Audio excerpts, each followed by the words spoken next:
I'm Samantha Anderson, and I'm the CEO and co-founder of DePoly. So we do chemical recycling of PET plastic, and we use the post-consumer PET waste, so empty bottles or containers that you wouldn't use or couldn't typically recycle. And we break that down into its two main chemical components. And then these chemicals are virgin quality, so they're the same ones that the petrochemical industry can produce.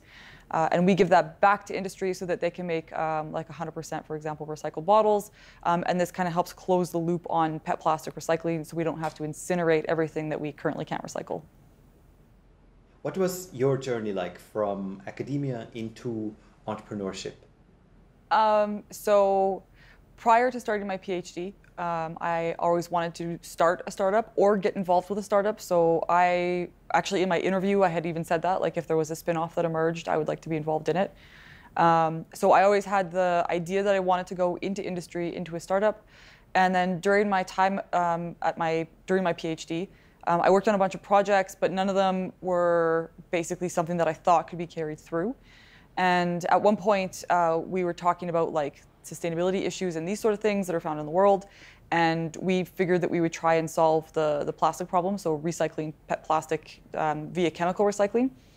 And it took about 6 to 9 months to figure out the conditions. And during this time, the other two co-founders, so Chris and Bardia, we were talking about a startup. If we could get this to work, would we do it? These sort of things. And then when we finally got it to work, we wrote a business plan and submitted that to Venture, which is a competition in Switzerland, and it got accepted and we won. And that was kind of like the big push to, okay, we can make this work, we can make this go forward, and get to the point where we are at now. And what was the experience like to found a startup out of a research project? It's a learning curve for sure, because everything that you're exposed to in academia is really tailored to whatever project you're solve or whatever paper you're trying to put out. So you really don't think about things like, oh, is this chemical going to be good on like a 1-ton batch, for example? Or is this something that we could even make on a kilogram or a ton scale?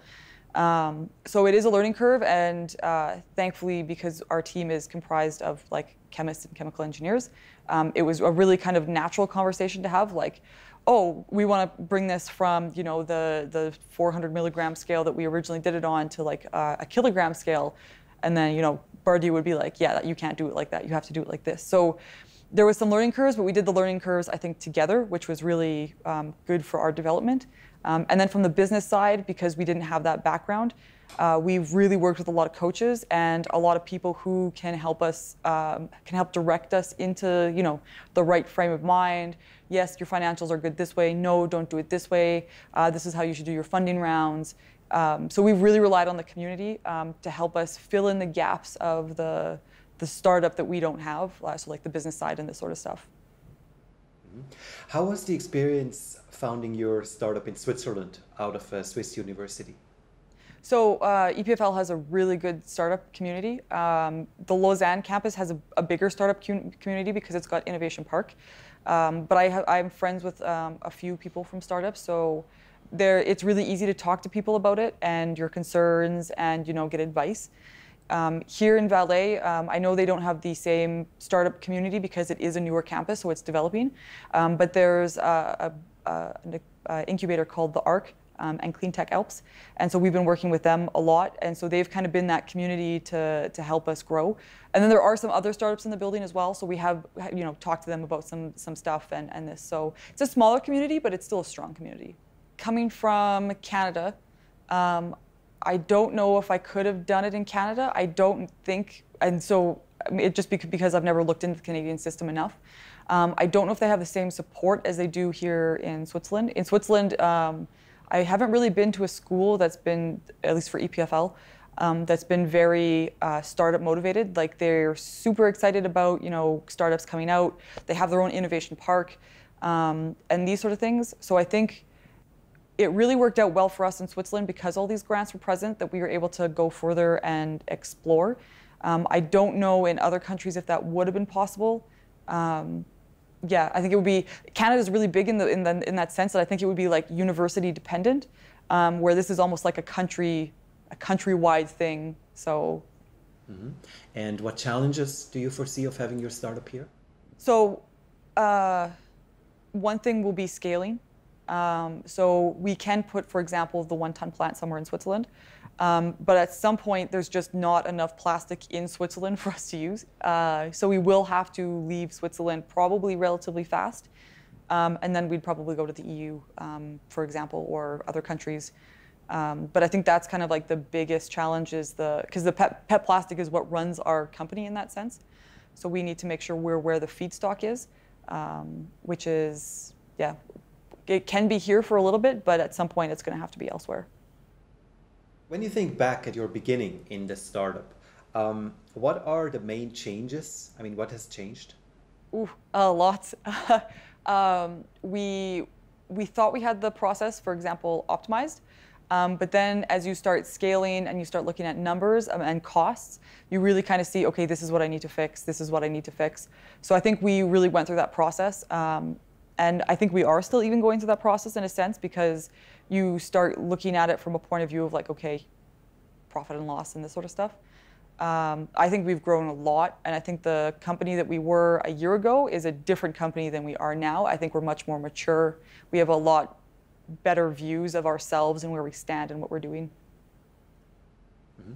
And how did you go about learning the necessary skills to run and grow your startup? So for the skills, there were some courses through EPFL. So there's this CTI course. We also did, because we're part of Venture Kick, they have these kicker camps. So it's like 2 days per I guess, stage that you're in. And they just go through everything, and they really say, you know, you need to do this and no, you're wrong. And there's kind of like a no BS approach to the whole thing, which was really nice. And then there's also Venture Labs. We went through their, I think it was the first one, which I think is business growth. I might have double checked that. But we went through that as well. And that was, I think, 5 days of a whole intense day of like your pitch deck, what needs to be in your pitch deck, how you're pitching, you know, you're doing it too fast, you're doing it too slow, you're missing information. And they'll ask you questions that, in all of these, they ask you questions that you probably don't see yourself because they're from like an outside point of view. So they give you that kind of like, oh shoot, I didn't think of it moments. I mean, there's still lots to learn. I think it's going to be a never-ending learning experience, which is the great thing about being an entrepreneur in a startup. But we also have coaches who we talk to a lot about things that we think we're missing. Anytime we're maybe unsure or we need some advice, we always look for help because we want to make sure that we do things right the first time, and in 6 months we don't look back and go, oh shoot, we should have done it this way instead. How much of a motivation is it for you to work on recycling and sustainability?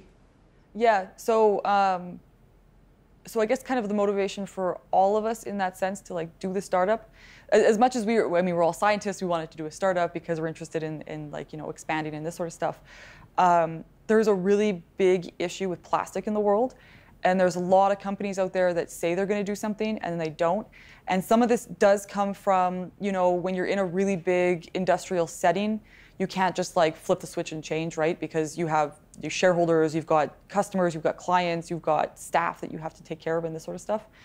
And so we are seeing progress, but we are from some other sectors seeing people take, you know, maybe a step back, depending on, you know, what the regulations are in these sort of things and the country and other factors. So for us, it was kind of like this situation where it's like, okay, if they're not going to do it fast enough, then let's do it first. Like let's be that company that's going to make that change, and let's keep that, you know, sustainable goal throughout the entire like framework of the company, right? Let's make sure that everything we do pushes towards that. Let's make sure that we address these problems, and hopefully we get to that global stage where we can, looking back at the end of the day, be like, yeah, we did make a difference. We are going to leave the world in a better place for like future generations and this sort of stuff. What would you advise maybe other scientists who also want to start a company from their research? I would tell them to first, look at the market. So it depends on what they're doing, which I mean is a huge factor. But I would look at the market and make sure there's actually demand for whatever they're doing. If they're doing organic chemistry and they're making like a drug, you know, who's your competition? What's the status of the market? And these sort of things. If they're doing like an engineering scale up and they're doing a chemical engineering scale up, what are your chemicals? Are you using, for example, chlorinated solvents, which on a larger scale might be explosive or be super corrosive? Look at kind of all these factors, see what industry is doing, see where the markets are going, and then kind of make that decision. If you get to that point where you see everything is good, then go for it. And then there's so much support out there. There's tons of competitions in Switzerland, so you don't have to give equity away right away. And there's competitions that help you write business plans. So just like get involved in the community right away and go from there. The only other thing that I would mention for anybody that is getting into a startup or looking to get into a startup is always keep a work-life balance. Going through academia, and those who have been in academia probably know that there is a strong burnout. But you can also have burnouts in startups because they do take a lot of your time. And sometimes it's like a never-ending back to back to back to back to back. There's issues or grants or investors or shows, so you really need to take that time to sometimes just step back and relax. And I think that helps and will help you have like a good view of the whole situation and also just not crash and burn. Okay, and how do you keep a good balance between your startup and your life? Yeah, so my husband and I have a dog, so we do a lot of like hikes. We'll go to the vineyards, we'll go to the forests, and just, let her run around and just enjoy being outside away from like computers and emails and these sorts of things. Also, there's like general activities, so skiing, running, anything that's kind of gets you to push yourself is helpful. That's for me. This could be for somebody else. Also, video games. Video games are fantastic if you just need to get some like stress out in a non-aggressive way because you had a bad day. Yeah. So find that thing that works for you, and then make sure you keep it there. Don't lose those hobbies or those fun things that you love. What dreams do you have for your future and for your startup? So I guess short-term dream is that we can build our next milestone, so this 1-ton plant that we're trying to build. I think that's the short-term dream that I'm really kind of focusing on and trying to reach. For a long-term dream, if we can create like a worldwide company that has that really tackles the sustainability issue in the world and leaves an impact, but then also we make sure that our employees are like in a good shape, they have good work-life balances and these sort of things, then I'll be super happy.